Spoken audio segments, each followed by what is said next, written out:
Hey, hi, hello, this is Lively, and welcome to another art vlog. I wanted to share a little project that I started this week. We're not going to see the end of it, but I'm hopeful that it will turn out cool. I've been seeing all of these really cute paint palettes on social media that people have made out of clay and ceramic, and I wanted to try to make one myself. I really have no idea what I'm doing, so at first I cut out sort of like a kidney shape, I guess you might call it. And then I came in here to try and clean up the edges with a carving tool. The fun part about this project is I do actually watercolor paint, so I'm hoping, sometimes I guess I do, but I'm hoping that I can actually use this tool at some point. I will say though, it is probably going to shrink to a unreasonably small size. You know, clay always shrinks after you fire it all the way through. So I'm not sure if this will be the most useful palette ever, but that's okay. It's an experiment, and I just wanted to try something a little bit different this time. So here I'm going through and beveling the edges a little bit, mostly for aesthetic purposes, but also, you know, sharp edges tend to chip and break more easily. So my hope is that by rounding them out, I have something a little bit sturdier than, you know, a sharp edge thing.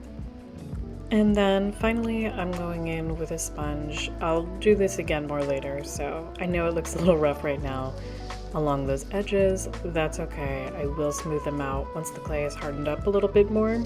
At this stage, it was very soft, which can make it a little bit difficult to work with, as I find in this next clip. I went in and started trying to make little divots for the paint to actually sit in. I've seen a couple of videos on social media of people doing this, and they always make it look effortless, which also is maybe my sign that this clay was a little bit too soft to be doing this. But I was in a mood and I really wanted to work on this project. I didn't want to wait for it to dry any further. So that's on being impatient. And at this point, I was noticing that the tools I was using were making just really small holes. So I started freestyling a little bit, as you can see, and trying to make some more interesting shapes that would also, you know, be bigger in the end and hold more paint.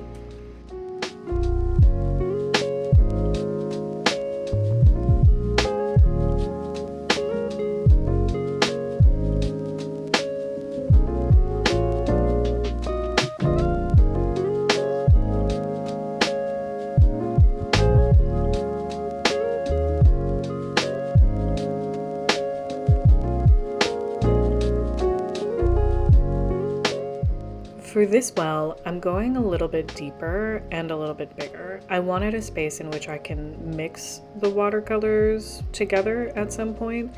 I find that when I'm painting, rarely am I ever using just a single color. I'm often blending them together in order to achieve like a more cohesive color story. Or I'm, particularly with watercolors, thinning them out with water to maintain the translucency that you want and are looking for when using watercolors.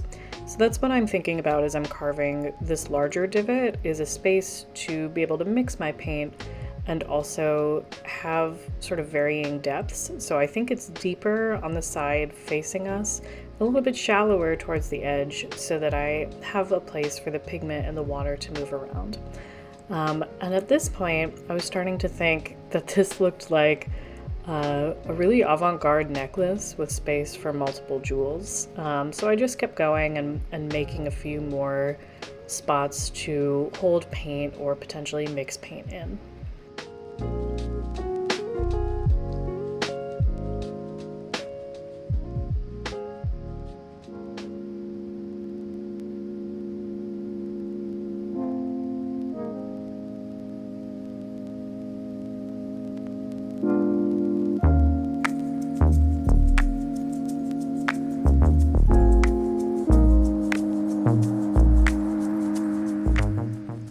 with that last divot, I'm happy with the way this is looking. I don't think I could fit any more places for paint within this space. So that's when I grab my sponge and start trying to clean it up. As you can see, again, I was working with really soft clay, and I think if I had been working with something a little bit firmer, this cleanup would have been less work and potentially shown fewer fingerprints. But, you know, that's okay, I think. This is a handmade object, and I don't mind that it reflects the fact that it's handmade.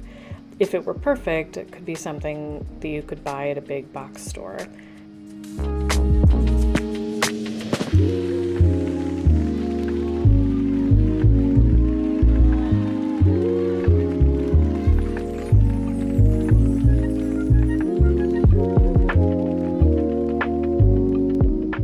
And with some final cleanup and a few touches, I think I'm actually ready to decorate this piece. I'm going to be using underglazes to sort of paint some designs on it. I'm not very good at this. So, you know, it's hard when there's a vision in your head and your own skill isn't quite there to execute it. I think a couple of things are happening here. One, it's much easier to get a really fine line on your paintbrush when using paint, I think, simply because maybe the pigments are smaller and it's more diluted with water. With underglaze, I was really having a hard time getting a thick enough consistency to make a difference, and also not just glooping it everywhere. I really couldn't find the right balance with this particular design I was trying to do. I was just freehanding some flowers because that seemed fun and was something I could do without thinking too much. I'm interested to see how it looks. I know it will shrink down further and maybe make the design look a little bit more delicate, but I also think I might try to find a finer lined brush, and also maybe work with clay that is not quite so wet. I think if this had been closer to leather hard, it maybe would have been a little bit easier to work with than this extremely fresh clay.